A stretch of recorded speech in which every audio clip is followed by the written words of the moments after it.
The world did not break all at once, and not with an explosion. It broke in a single moment, when one man fell onto the cobblestones, and no one yet understood that, together with the body of the Archduke, the balance of an entire continent had fallen, because history likes to disguise itself as coincidence when in fact it has long been preparing catastrophe. "It's just a murder," someone in the crowd said, looking at the blood spreading across the stones. "Another shot in a country where there have already been plenty, and tomorrow everyone will forget about it." But in that same second, telegraphs were already coming alive. Capitals were tensing up. Diplomats were grabbing treaties written in ink that was supposed to preserve peace, but was really just waiting for a reason to be spilled with blood. Because the murder was not the beginning. It was the spark thrown into a room filled with gas. "This cannot go unanswered," they said in high offices. And there was no rage in these words, only the cold logic of honor, alliances, and obligations. "If we stay silent now, tomorrow we will be erased from the map, and then the death of one man will become our own." One state supported another, that one pulled in a third. Treaties that had gathered dust for years suddenly came alive, and every signature on paper turned into an order to move armies, even though none of those giving the orders stood in the mud or heard the screams of the wounded. "We do not want war," they repeated, looking at maps with moving arrows. "We simply have no choice." And it was in this phrase that the world finally lost its brakes, because when responsibility dissolves into alliances, when everyone shoots because they must, war becomes inevitable. Even if no one pulled the trigger thinking about a global catastrophe, somewhere far away, soldiers still did not know that their lives were already written into a chain of decisions made at green tables, and civilians were drinking coffee, unaware that through one death the world had entered a war that would take millions. Because sometimes history needs only a single shot to push an entire planet into the abyss. And the first act of this tragedy was not about armies or fronts, but about a terrifying truth. Sometimes one person falls, and with them the whole world falls too, even if it pretends for a few more weeks that nothing has happened. The chain did not tighten immediately. It stretched slowly, almost imperceptibly, and that was the most dangerous part, because while the world discussed the assassination as a local tragedy, the mechanism was already working, cold and merciless, settling accounts that had been accumulating for decades under the guise of diplomacy. "We must punish the guilty," some said, clutching ultimatum papers, "because if we do not, our state will look weak, and weakness in Europe is an invitation to destruction." Others nodded without even reading the fine print, because alliances were signed not for peace but for fear, and everyone understood that refusing to support a partner meant standing alone, and loneliness in a world of armed empires was worse than war. "We cannot intervene," they said publicly, looking into cameras, "but we also cannot stand aside, because our obligations are stronger than our desires." Ultimatums flew faster than bullets, each response harsher than the last, and the space for compromise vanished not because of hatred, but because of pride, because no one wanted to be the one who stepped back first and entered history as the one who gave in. "We have no time," generals said, looking at clocks and maps. "Either we act now, or they will act against us, and then it will be too late." Mobilization was announced as a precaution, but everyone knew it was a lie, because when millions of people put on uniforms, the war has already begun, even if the first salvos have not yet sounded, and railway stations filled with farewells that no one called final, though everyone felt they were. "It won't last long," politicians repeated with convincing smiles. "A few months, at most until winter, and order will be restored." But behind those words hid panic, because every step back looked like defeat, and every step forward like duty, and the world slowly, almost obediently, walked into war. Not because it wanted to, but because it no longer saw how to stop. And somewhere in this whirl of decisions made without a single shot, it became clear that the second act of the tragedy was not about the assassination of the Archduke, but about the moment when states stopped asking, "Should we?" and started repeating, "We must," because it is from this justification that wars begin. Wars no one can stop. When the first armies moved, the world still tried to pretend it was a show of force and not a road with no return. But the ground was already trembling under the steps of millions of people who did not know each other and felt no personal hatred, yet were drawn into a mechanism where individual will meant nothing against the arithmetic of alliances and fears. "We are not going to fight," officers told soldiers, looking into tired eyes.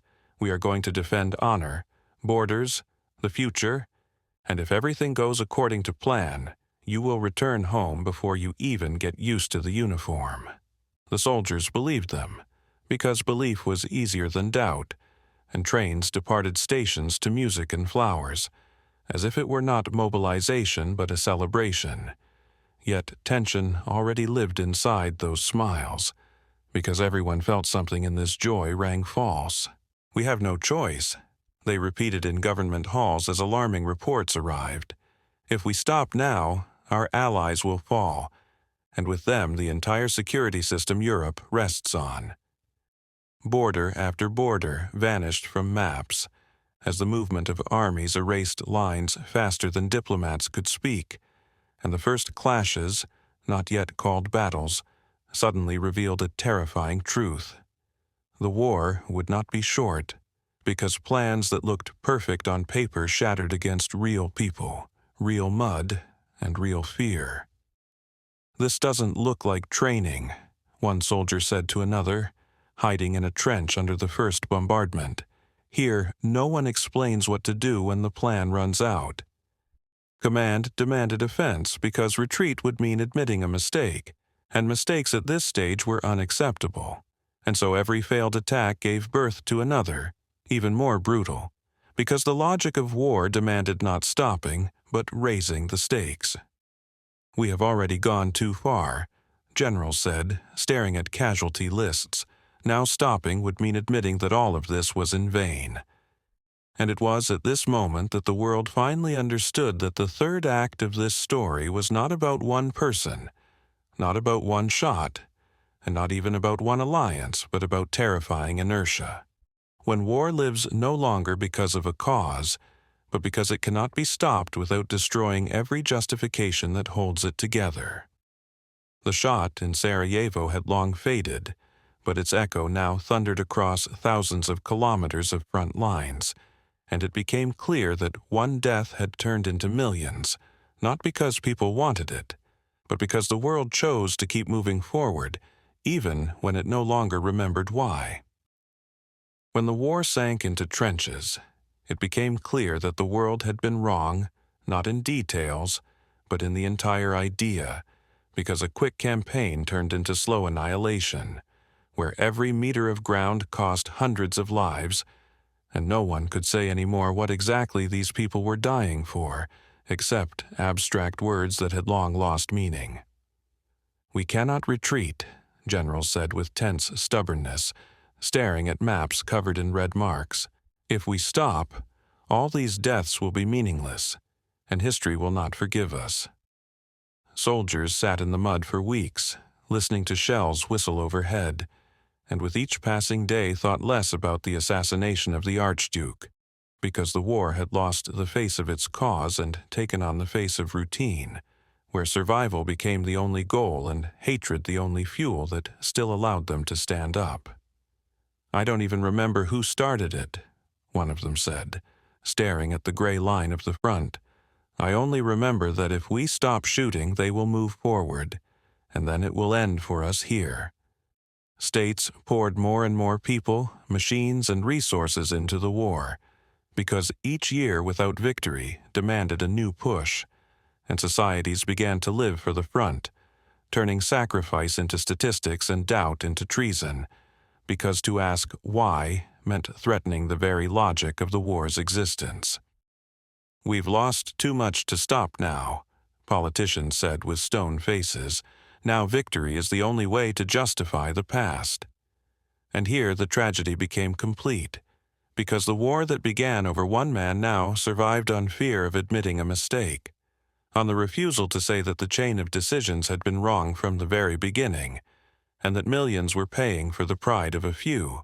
Somewhere far away, people still lived peaceful lives, but even there the war had settled into thoughts, into news, into black ribbons on clothing, and the world gradually grew accustomed to mass death as background, because the fourth act of this story was about the most terrifying thing of all, the moment when catastrophe becomes normal, and the question, who is to blame, is replaced by how to endure another day. And then it became obvious that the war had long ceased to be the consequence of a single murder. It had become a self-sustaining machine that no longer needed a reason, because it was fed by the silent agreement of all who were afraid to stop it and admit that the world had stepped into the abyss out of fear of stepping back. When the war finally stopped, the world felt no relief, because the silence that followed was heavier than the guns, and millions of people looked around at burned cities, broken states, and entire generations without a future, trying to understand how all of this could have begun with a single shot and lasted so long, as if reality itself had lost its brakes. "We won," some said, standing among the ruins.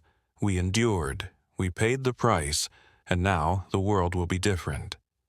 But others remained silent, because they saw that victory did not bring back the dead, did not erase trauma, and did not explain why honor, alliances, and fear proved more important than life itself, and in that silence there was more truth than in any speech. Europe was redrawn. Empires collapsed. New borders appeared on maps. But beneath those lines lay the memory that once the world refused to stop when it still could, and instead of asking, "Should we?" it chose the more convenient, "There is no other way." "This will never happen again," politicians swore, looking at graves without names. "We have learned our lesson. We understand where a chain of blind decisions leads." But history already knew that such promises are made after every catastrophe, because the most dangerous thing about this war was not the assassination of the Archduke, and not even the fighting itself, but the ease with which the world agreed to keep moving forward, even when it no longer saw the point. And when years passed, it became clear that the First World War did not end with the signing of documents. It left a crack in which new fear, new anger, and a new desire to correct the past took root, and from that crack an even more terrible catastrophe would grow. It all began with one man, textbooks would later say, with one shot in Sarajevo.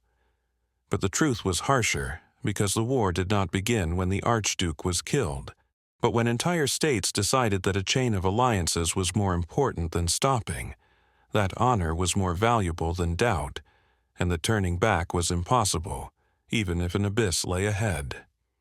And in this ending lies the most terrifying lesson of all. Sometimes the world is destroyed not by the crime of one person, but by the silent consent of millions who failed to say "stop" at the one moment when it still could have saved everything.